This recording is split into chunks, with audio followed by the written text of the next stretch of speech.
Bueno, muchas gracias a doña Alexandra, a Jessica, a don John y a Diego de Automercado también. Enfrentamos grandes desafíos, lo vimos en la mañana, tanto individuales como empresariales, sectoriales y sistémicos, e incluso globales. Este panel lo que busca es entender las consideraciones ustedes de lo que vieron en la mañana, de lo que están ya viviendo desde sus empresas y de la forma como estamos integrando el tema de sostenibilidad al día a día de las operaciones, a lo que hacemos, que ya tenemos incorporado y que nos falta también por incorporar hacia adelante. Muchísimas gracias a los cuatro por participar. Comenzamos con Alexandra, presidenta de la Junta Directiva de AED.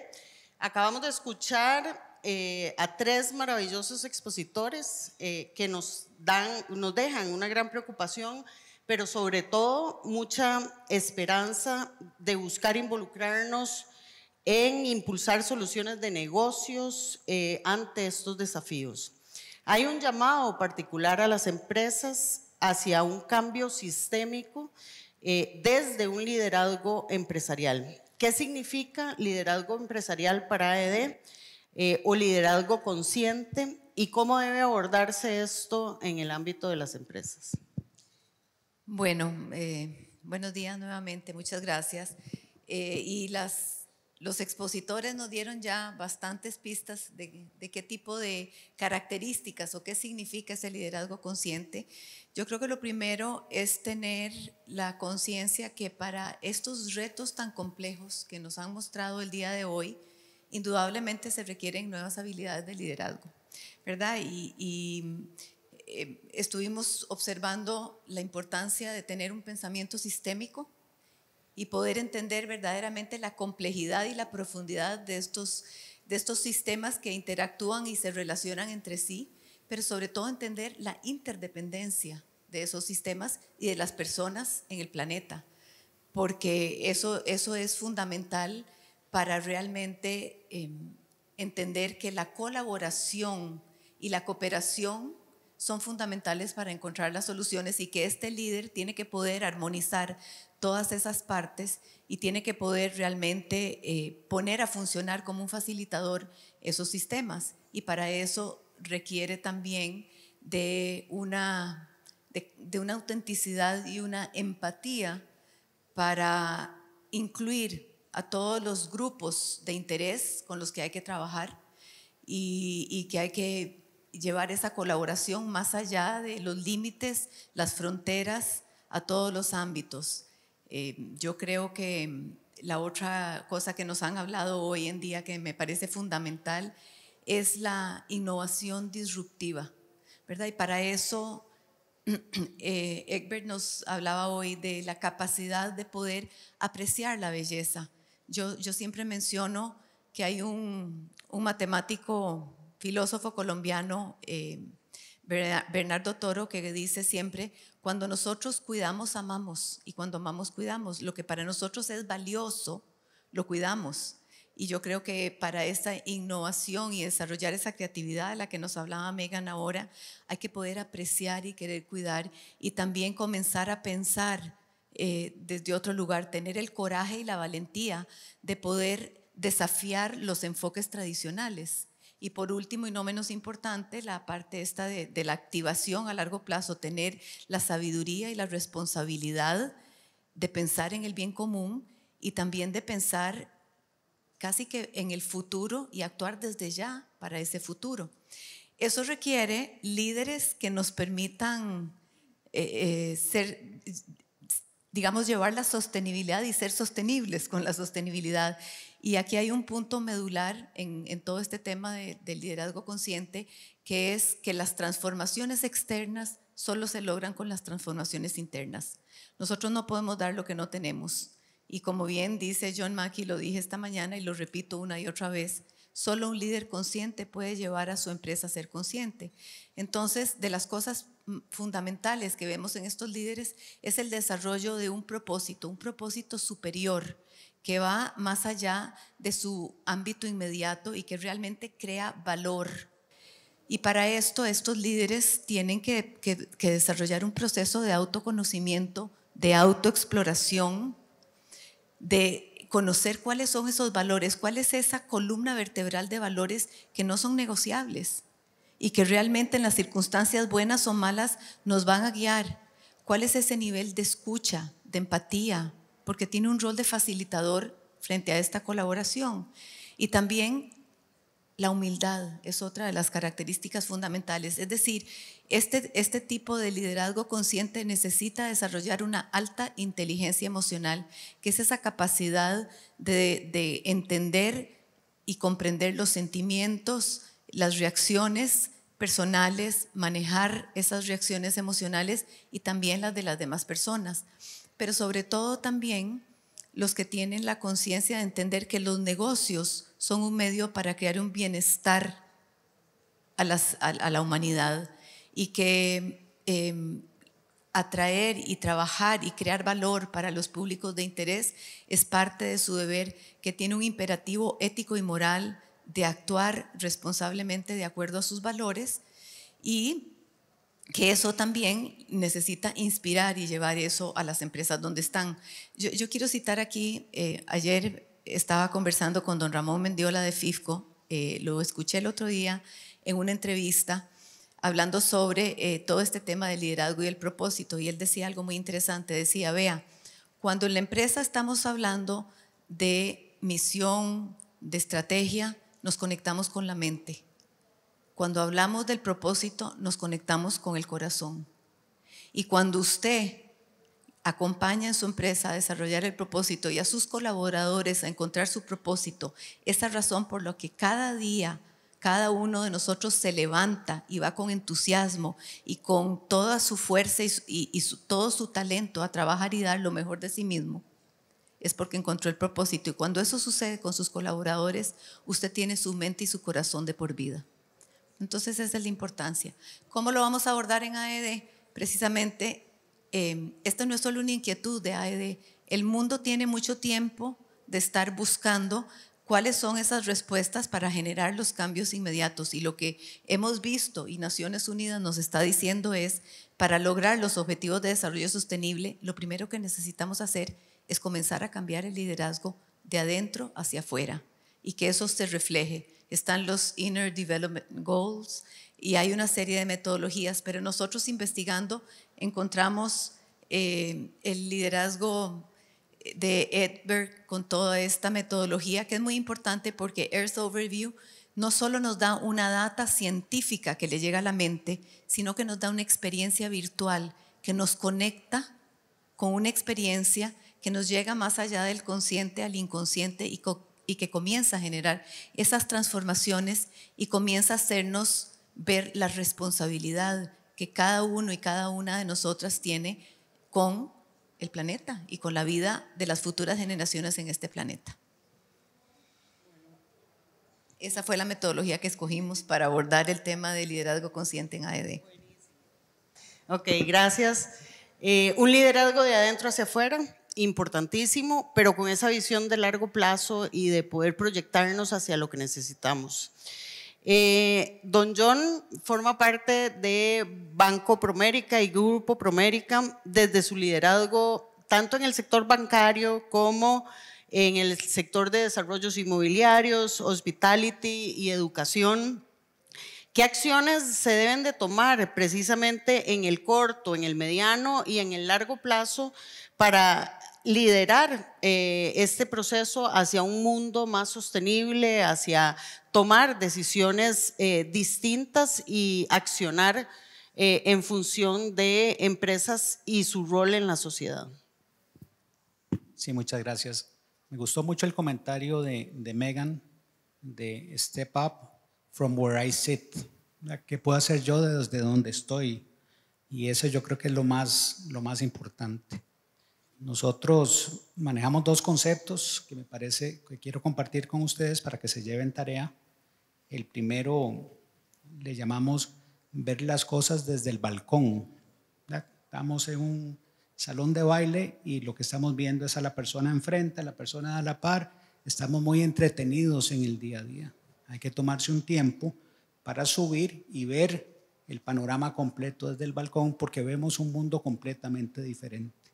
Entonces, esa es la primera tarea que tienen que hacer. Desde donde están sentados, levántense, vean un poquito desde el balcón qué es lo que está pasando a su alrededor, porque ahí se van a abrir las oportunidades de qué pueden hacer ustedes. La segunda tarea que les dejo a todos los ejecutivos del grupo, yo les llamo El Mundo de Sofía. El Mundo de Sofía es un libro de filosofía muy bonito, por si no se lo han leído, y mi hija menor se llama Sofía. Y entonces, con todos los ejecutivos del grupo, les insisto mucho en que abran un cuaderno y empiecen a describir el mundo que le queremos dejar a nuestros hijos. Entonces, esos dos ejercicios combinados les van a hacer muy claro el impacto que pueden tener cada uno de ustedes. Porque no se trata de una estrategia de la empresa, no se trata de una estrategia, es qué puedo hacer yo, porque donde yo puedo entender el impacto que tengo, entonces podemos actuar. Evidentemente, en la silla del banco es mucho más fácil impactar porque los préstamos dan un enorme poder de convencimiento a muchos empresarios, pero todos podemos hacer un poquito desde donde estamos. Yo siempre digo, en el caso de Costa Rica, tenemos en generación de carbono tenemos dos grandes temas. Uno de generación eléctrica, que es una barbaridad que hoy estemos produciendo electricidad con petróleo, teniendo tantísima experiencia en energía renovable, y esa es una discusión que no estamos teniendo, es una discusión muy sencilla de tener.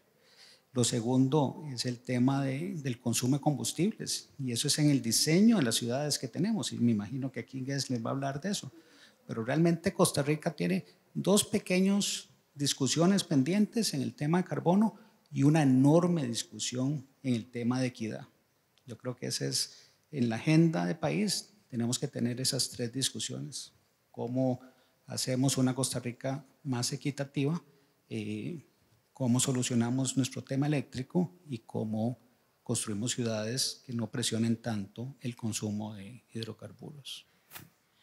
Y como mencionaba usted, desde la silla que tenemos, cómo vemos y cómo accionamos y cómo activamos nuestro entorno y ese liderazgo que se requiere de todas las personas en todas las empresas para lograr hacer un cambio importante.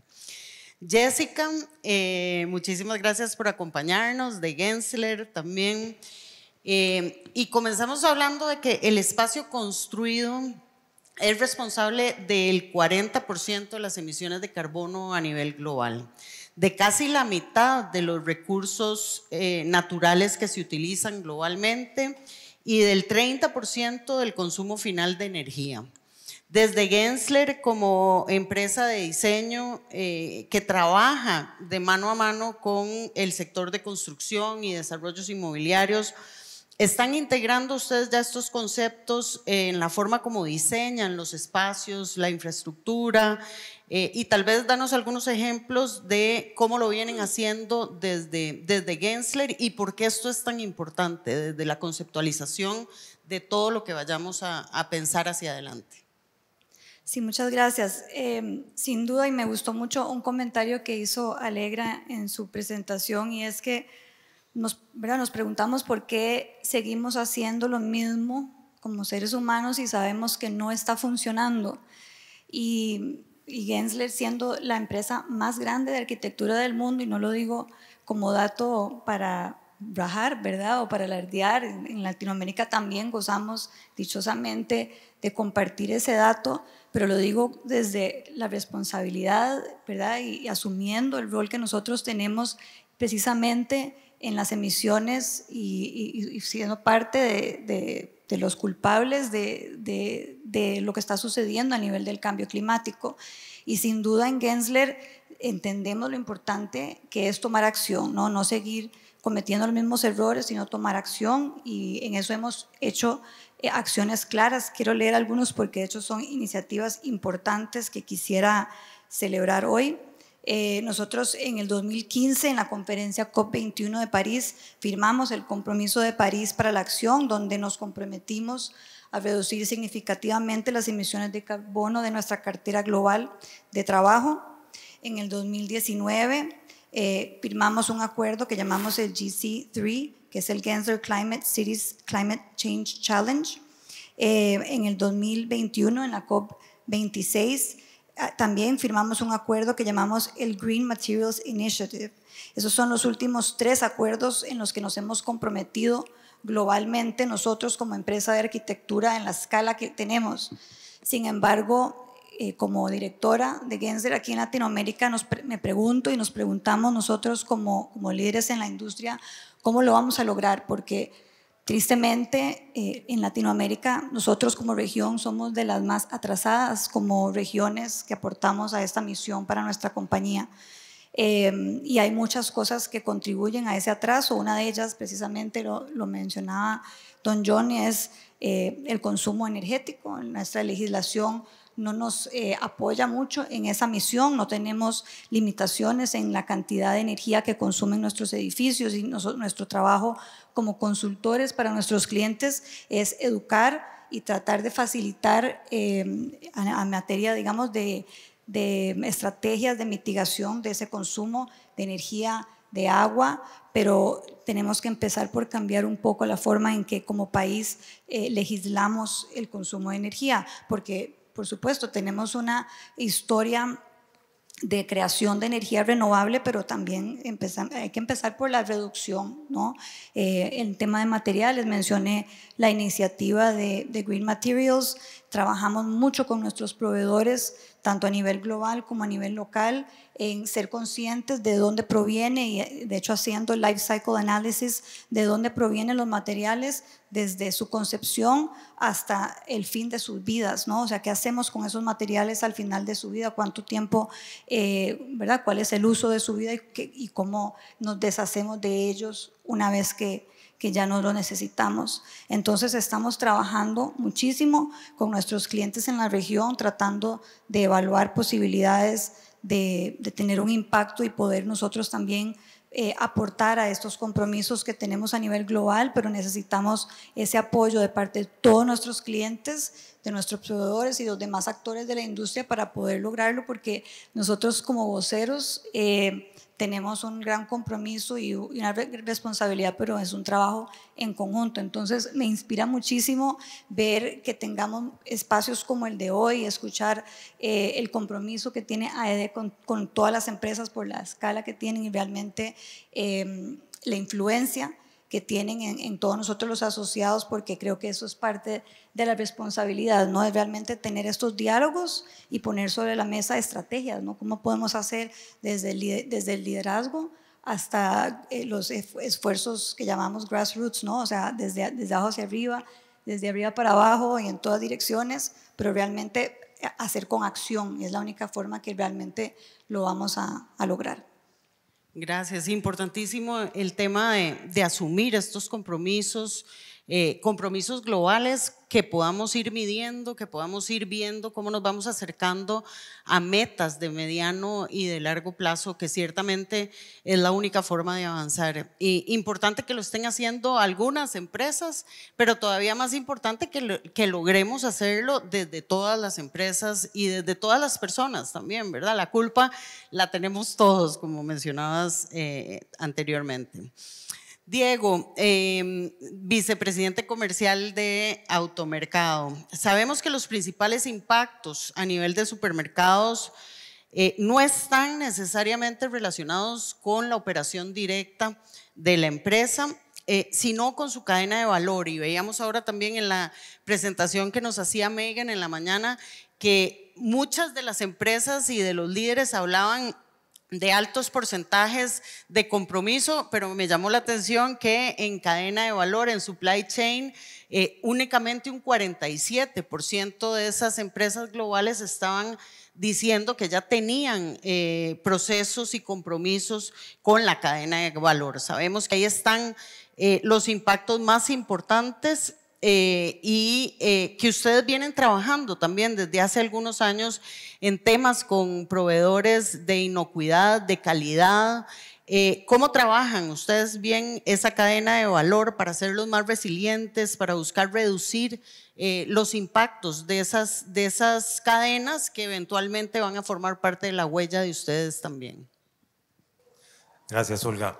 Muy buenos días a todos. Un placer poder estar aquí compartiendo estos temas relevantes de sostenibilidad.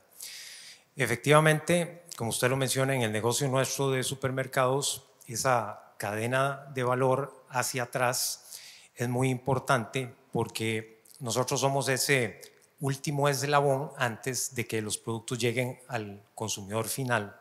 Y entonces, de alguna manera, tenemos que influir o ejercer algún tipo de control, sobre todo en las pequeñas y medianas empresas y sobre todo en las categorías de productos perecederos, para asegurarnos de la calidad e inocuidad de los alimentos. Entonces, para esto tenemos programas de capacitación y concientización para que entiendan que el tema de la inocuidad es una responsabilidad compartida que va desde el campo donde se producen materias primas, productos agrícolas y todas las etapas de los procesos hasta que llega el producto final a la mesa del consumidor final. Entonces, hacemos un acompañamiento para apoyarlos en el desarrollo y crecimiento a estas empresas para que implementen buenas prácticas agrícolas y buenas prácticas de manufactura, dependiendo del tipo de proveedor. Para asegurarnos de que se cumplan esas buenas prácticas, pues sí, hacemos una serie de procesos de verificación que consisten en auditorías, de análisis químicos, análisis microbiológicos de los productos. Y con eso, entonces, nos aseguramos de proteger al consumidor final, de proteger a los mismos trabajadores y de proteger los recursos naturales, como son los suelos, el agua, los ecosistemas. Definitivamente, esta labor, nosotros, por ejemplo, tenemos ejemplos como específicamente lo que hacemos de testeos todos los meses con los productos agrícolas, de detectar los residuos de plaguicidas para verificar que esos estén dentro de los niveles permitidos según las normas nacionales e internacionales. Y este tipo de cosas las hacemos en colaboración también con el Servicio Fitosanitario del Estado y siguiendo todos los lineamientos que ellos tienen establecidos. Y tenemos alrededor de unos 70 productores agrícolas en este tipo de programas. Igualmente, para los productos que requieren procesos de manufactura, también se hacen ese tipo de auditorías y chequeos, y sobre todo enfocados en los productores que hacen los productos de nuestras marcas privadas y de productos artesanales, y ahí tenemos como 168 productores en ese tipo de programas. También les quiero comentar otro programa que tenemos muy interesante, que es el que llamamos de pesca responsable. Y lo hacemos en alianza con Mar Viva, y ahí lo que hacemos es darle trazabilidad a una buena parte de las especies de pescado que nosotros comercializamos para asegurarnos que fueron capturados con prácticas responsables que protegen los ecosistemas marinos, y también pues no comercializamos especies en vías de extinción o especies que son muy relevantes para el bienestar de esos ecosistemas. Y también otro importante programa que quiero destacar es uno que hacemos con la GIZ, que es esa agencia de cooperación alemana, y ese lo hacemos específicamente con los productores de piña y de banano. ¿Y por qué con estos? Bueno, porque sabemos que son cultivos muy intensivos, generalmente con extensiones grandes de terreno, y que pueden generar disrupciones en los ecosistemas. Entonces estas empresas se comprometen a hacer una serie de acciones para velar por el bienestar de la biodiversidad y la protección de los recursos naturales, nutriendo orgánicamente los suelos, minimizando el plástico en la producción y sobre todo creando vías de conectividad para que esas especies de fauna se puedan movilizar de un momento a otro y no sean elementos disruptivos. Entonces, bueno, esos son ejemplos que pueden servir para que otras empresas piensen, a ver, bueno, dentro de mi cadena de valor, ¿qué otras cosas puedo hacer para potenciar? Y tal vez quiero destacar, para terminar con este punto, un par de cosas que también nosotros, como ese último eslabón, hacemos. Una es velar porque todos los productos de nuestras marcas privadas y los perecederos, sobre todo, tengan empaques amigables con el ambiente, que sean reciclables. Y la otra cosa es lo que hacemos de medición de nuestra huella de carbono, que empezamos con eso hace unos 4 años y nos dimos cuenta que una de las cosas que más pesa en la huella nuestra por el giro de negocios es, curiosamente, las fugas de gases refrigerantes. Tenemos por los puntos de venta y otras instalaciones más de 45 lugares físicos donde hay diferentes equipos de refrigeración y entonces instalamos una serie de sistemas para disminuir drásticamente esas fugas que tienen un efecto muy amplificador en esa huella nuestra y logramos disminuir como en un 50% en los últimos años esas fugas de gases refrigerantes y también estamos en un proceso de ir actualizando los equipos de refrigeración con tecnologías que usan como gas refrigerante el mismo CO2 y que entonces son mucho menos dañinas. Muy interesante, importantísimo, ¿verdad? El Parque Empresarial Nacional está compuesto 98% de pequeñas y medianas empresas. Importantísimo empezar a exigir, pero también, como bien mencionaban, acompañar, capacitar, ¿verdad? Y buscar fortalecer esa cadena como parte de ser un buen socio, un buen aliado comercial. Don John, ciertamente el sector financiero es un jugador importantísimo en temas de sostenibilidad, como bien decía usted, un músculo que puede jalar y potenciar e impulsar este tipo de cambios a partir de la forma como se acercan a otras empresas. Son un sector altamente regulado, por lo general van delante de otros sectores de actividad económica en compromiso e implementación de estrategias de sostenibilidad. ¿Cómo vienen desde Grupo Promérica integrando estas consideraciones sociales, ambientales, de gobernanza en la toma de decisiones de créditos, inversiones y relacionamiento con sus partes interesadas? ¿Ven estos temas como algo de cumplimiento o comienzan ya a identificar oportunidades incluso de negocios basados en temas de ASG que potencien, digamos, la implementación de esta temática? Sí, en el banco empezamos hace 15 años a entender un poquito todo este tema de sostenibilidad. Llevamos 15 años y apenas vamos por el 15% de la cartera. Entonces, hablando de que se necesita tiempo y no tenemos tiempo, yo creo que ahí tenemos un enorme reto todos. Hace 15 años empezamos este proceso. En el 2019 firmamos con las Naciones Unidas lo que se llama la Alianza para Emisión Cero. Son 50 bancos del mundo, de esos 50 bancos 6 son de Promérica, entonces ahí teníamos una mayoría, éramos pequeñitos pero éramos muchos, y tenemos un compromiso muy grande de llegar al 2050 con una cartera absolutamente balanceada. Entonces esto lo tomamos muy en serio y hemos hecho grandes esfuerzos y el banco se ha beneficiado mucho del apoyo de las multilaterales. Somos el banco que más fondos recibe de las agencias europeas. ¿Por qué? Porque estamos haciendo las cosas de acuerdo a esas nuevas tendencias, entonces nos prestan a nosotros para que nosotros prestemos a nuestros clientes.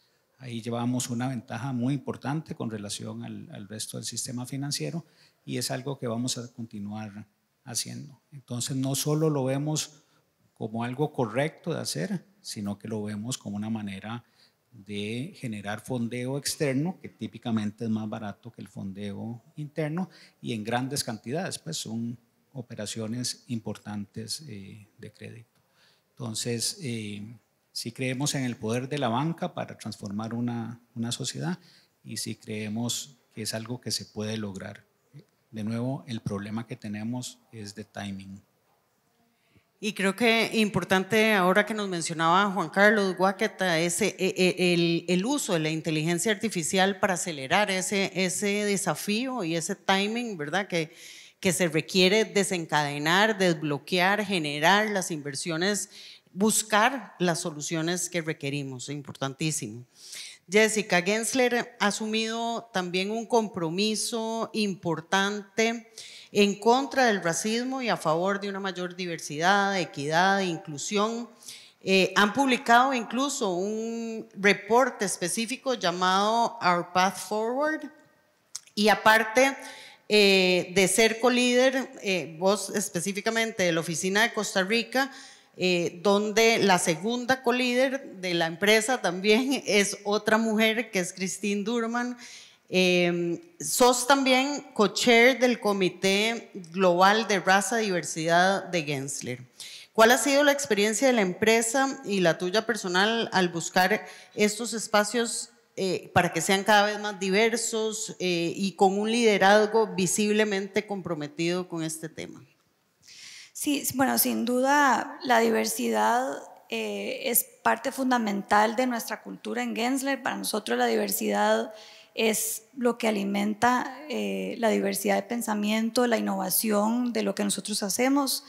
Somos una empresa altamente inclusiva y Christine y yo tenemos muy claro que somos muy privilegiadas como mujeres de liderar una oficina, una empresa de más de 300 personas en la industria de arquitectura y diseño. Y las dos estamos muy comprometidas en apoyar a las mujeres, sobre todo en la industria de la arquitectura. Tenemos varias iniciativas importantes donde estamos haciendo mentorías a jóvenes mujeres en sus carreras creativas, en arquitectura y diseño. Tenemos un foro de mujeres liderazgo en la región donde ofrecemos espacios de diálogo y conversamos con mujeres en toda la región en Gensler de diferentes temas y exponemos a mujeres líderes en la empresa. Pero como co-chair global he visto el compromiso directamente de los CEOs de la compañía y realmente el enfoque que le están dando a la lucha contra la raza y la diversidad. Una de las estrategias que estamos haciendo ahorita es alianza. De hecho, el eje en el que yo me enfoco particularmente es en aliarnos con nuestros clientes para buscar fortalecer nuestros objetivos en diversidad, equidad e inclusión, buscar cómo aprender de muchas de nuestras clientes que son empresas de escala global y que tienen muchísimo que enseñarnos, inclusive de cómo podemos crecer y fortalecernos en estos objetivos. Tenemos 5 estrategias particulares desde fortalecer la inclusividad y la diversidad dentro de la compañía, pero también con nuestros proveedores, con las empresas con las que nosotros trabajamos y hay muchos trabajos que creamos con empresas consultoras, marcas y productos que nosotros especificamos, dar prioridad a empresas que sean lideradas por mujeres o empresas locales. O sea, hay mucha influencia que tenemos en la industria como una empresa de arquitectura de la escala que nosotros tenemos, pero también empezando a definir cuáles son esos KPIs por los que empezamos a medir el éxito. De hecho, eso es uno de los retos más grandes que tenemos como compañía, es cómo medimos, cómo nos medimos, cómo podemos realmente tomar el pulso año con año para ver que esos objetivos los estamos logrando. Y muchas de las propuestas que hemos puesto sobre la mesa es escuchar precisamente el feedback de nuestros clientes, cómo nos perciben si nos estamos portando bien, si realmente estamos trayendo a ellos equipos diversos con personas de orientación diversa, de países diversos, ¿verdad? Realmente trayendo innovación a los proyectos y al trabajo que hacemos, porque nuestro propósito y realmente algo que nos conecta a nivel global es que creemos que en el poder del diseño, pensamos que con el diseño, y nosotros creemos que el diseño es una herramienta muy poderosa para poder transformar el mundo, y un poco lo que hablaba Alexandra antes es, estamos creando espacios para el bienestar de las personas, y con eso realmente es importante que la diversidad sea fundamental para poder pensar en la experiencia de estos seres humanos para los que estamos trabajando. Entonces, como digo, desde mi lugar, desde mi experiencia y el privilegio que he tenido de formar una carrera y tener oportunidades en la compañía como mujer y como madre, me siento responsable de pasar la antorcha también y crear oportunidades para otras mujeres en la industria, pero también abriendo puertas a nivel global y trayendo mi experiencia como latina a una empresa global como Gensler. Creo que es una gran oportunidad y realmente ver ese compromiso del liderazgo global es algo que me ha inspirado mucho a continuar comprometida con ese objetivo. Pues bueno, no, muchísimas gracias por ese liderazgo en términos de una compañía multinacional global que estás liderando todo un comité específico y una parte de la empresa. Diego, hemos hablado mucho de la parte de gestión de empresas y cómo las empresas hacen para gestionar estos temas a lo interno, para convertirlo en el día a día de las operaciones. Pero hay otro elemento importantísimo y es ese rol que juega la empresa también en crear mayor bienestar o en dar soluciones a algunas de las problemáticas principales en un país. Ustedes vienen desde Automercado desde hace varios años trabajando fuertemente con un tema de cáncer de mama, con una campaña que lanzan todos los años y con resultados realmente impresionantes en una alianza público-privada con otros actores que ha evidenciado a través de los años tener un impacto muy, muy significativo. Cuéntenos un poco cómo trabajan en este tema y qué resultados han visto. Sí, claro, con mucho gusto. Lo que nosotros bautizamos como Movimiento Rosa nació realmente como una iniciativa de una muy buena colaboradora nuestra en el año 2008, que nos planteó la posibilidad de hacer una campaña para crear conciencia y sensibilidad de la prevención y detección temprana del cáncer de mama. Entonces evaluamos que este tema podría ser algo de interés para el tipo de cliente nuestro, porque obviamente el perfil típico del cliente nuestro son precisamente mujeres en un rango de edad que son las que son como más sujetas a este tipo de padecimiento.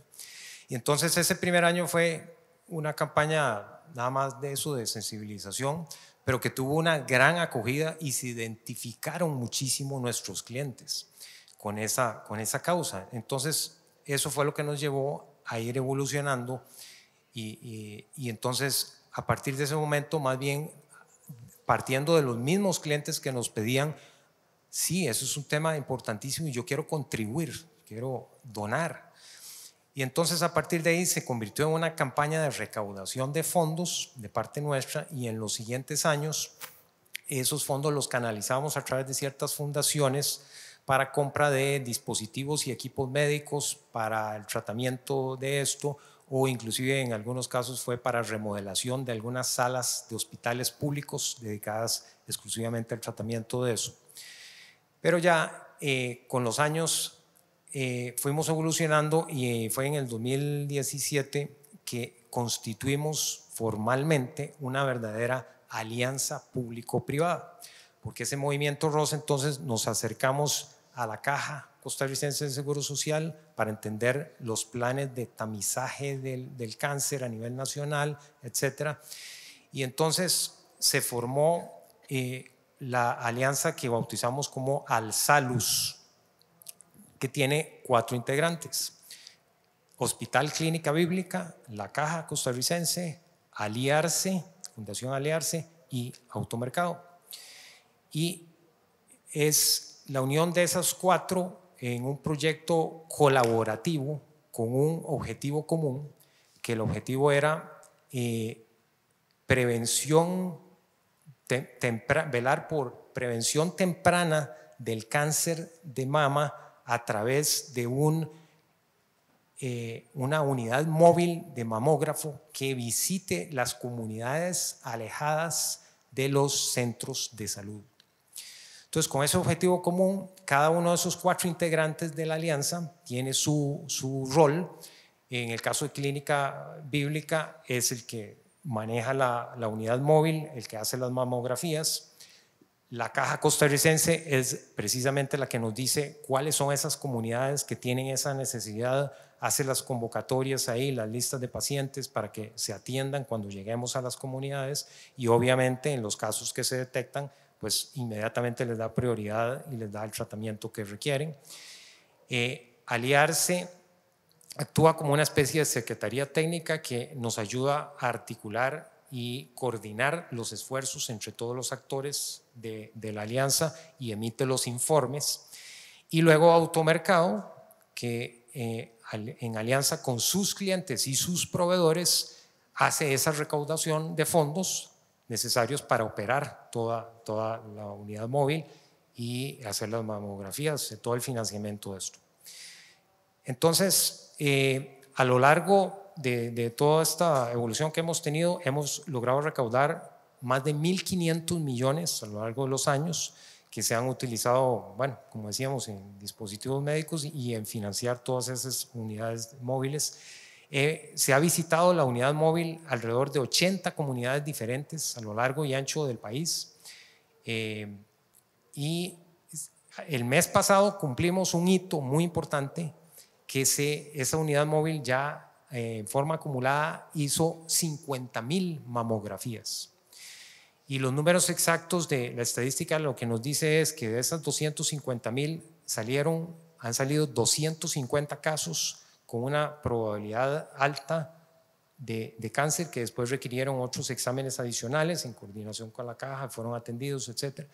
Y hubo 38 que fueron casos confirmados de cáncer de mama detectados, que literalmente entonces salvamos la vida de estas personas. Este año, por ejemplo, esa unidad móvil estuvo en los primeros meses en las comunidades de Upala, de Los Chiles, no me acuerdo qué otra, allá por la zona norte. Ahora, más bien, de acuerdo a las indicaciones y prioridades que tiene la caja, se movió más bien a la zona sur. Estuve en Ciudad Neyli, en Buenos Aires de Osa y está en algunas otras comunidades en este momento ahí. Este año se tiene programado hacer más de 6.000 mamografías, solo este año. Entonces, nos parece que es un buen ejemplo de cómo en forma bien coordinada se le puede entrar realmente a problemas país y tener un impacto importante. Y a la vez, en el caso nuestro, tener unos clientes muy agradecidos y muy identificados que son clientes de una organización que les facilita poner su grano de arena y contribuir en una causa tan noble como esta.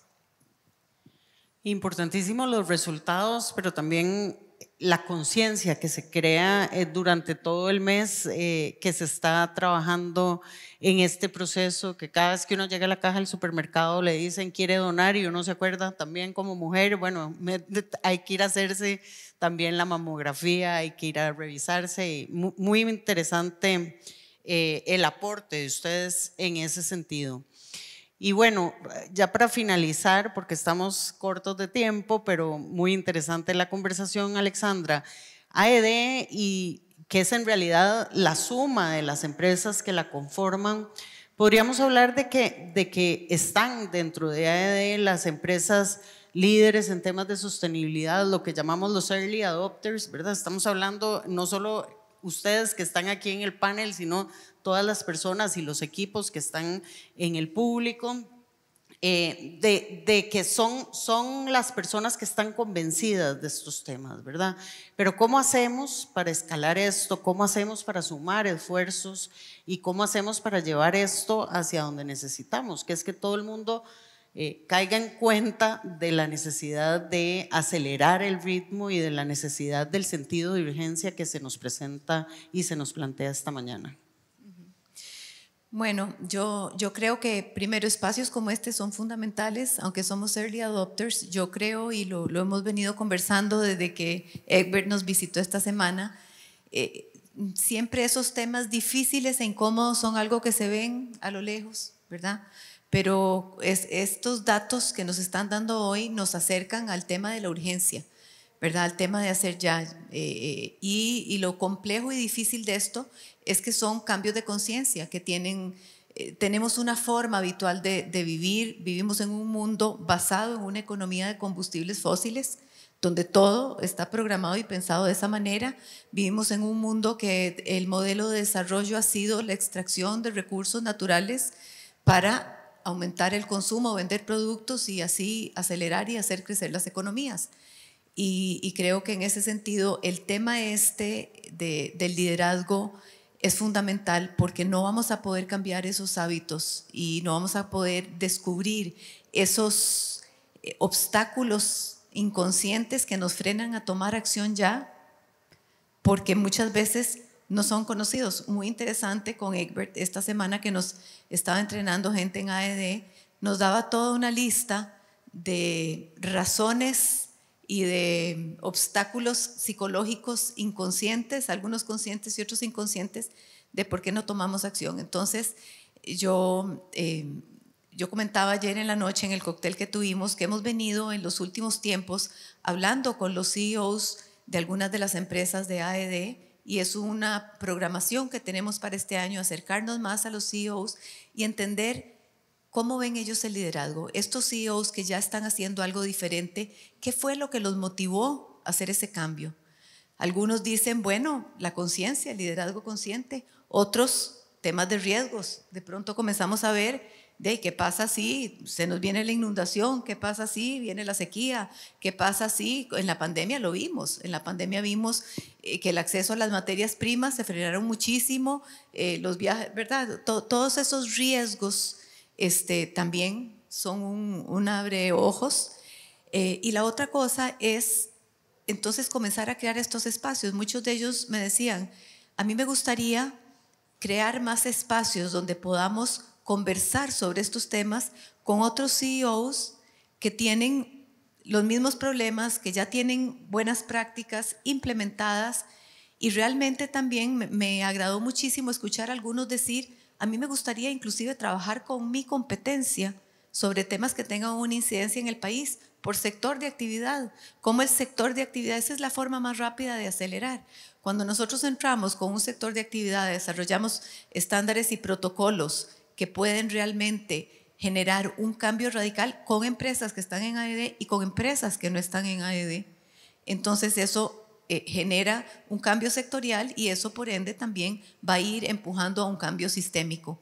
La otra cosa son las redes que tenemos. Por ejemplo, en Centroamérica, hoy día que yo les comentaba, tenemos la red de organizaciones homólogas de AED, Integrarse. Aquí nos acompaña Juan Carlos Moratalla, el director ejecutivo de Centrarse. Tenemos más de 800 empresas que están trabajando por esto. Si cada una de esas empresas se hace responsable de trasladar estos conocimientos a sus cadenas de valor, el impacto es enorme. Hoy nos decía en la mañana Alegra y el ministro de Economía la importancia de comenzar a trabajar con las pequeñas y medianas empresas en estos temas. Y también abrir espacios para tener estas conversaciones incómodas y difíciles. Y son conversaciones que podemos o no estar de acuerdo, pero creo que de las cosas más importantes para poder avanzar en una sociedad, y en una sociedad como esta, que tenemos una democracia y que podemos conversar, es comenzar a crear puentes de colaboración, porque lo que sí es cierto, y nos lo mostraron hoy nuestros conferencistas, son retos tan grandes que solo a través de una colaboración más allá de los límites, de las fronteras, de los países, lo podemos hacer. Y para poner un ejemplo de esto, la pandemia. En la pandemia, lo que se creía imposible de hacer, que era encontrar una vacuna en un año, porque decían que las compañías habían tardado 10 años en encontrar la solución, las empresas que competían entre sí se unieron con un objetivo en común, que era el objetivo de salvar la vida en el planeta. Y creo que si hay un énfasis que yo quisiera hacer en el tema del liderazgo consciente, es que nosotros sentimos que el liderazgo consciente nos vuelve a reubicar con lo que es esencial.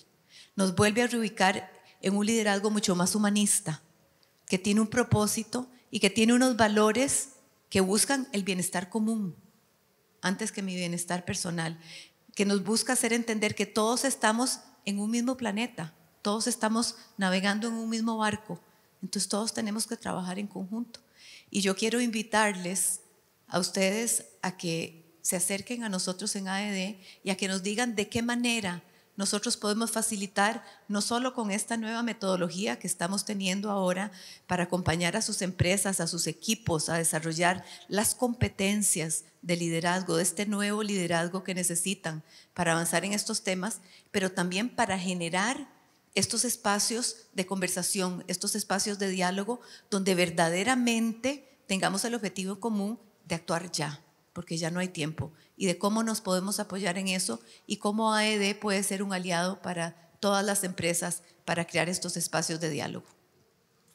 Bueno, muchísimas gracias a los cuatro. Muy inspirador escucharles a ustedes desde la posición de liderazgo que tienen en sus empresas, cómo están trabajando, cómo están haciendo para sacar adelante el tema de la sostenibilidad, para tomar conciencia y para utilizar la sostenibilidad como parte de lo que se hace en la empresa y como ese foco, ese lente nuevo que le tenemos que poner a los negocios. Ciertamente desafíos importantísimos que tenemos por delante, pero creo que lo vimos hoy y lo vamos a seguir viendo durante el resto del día.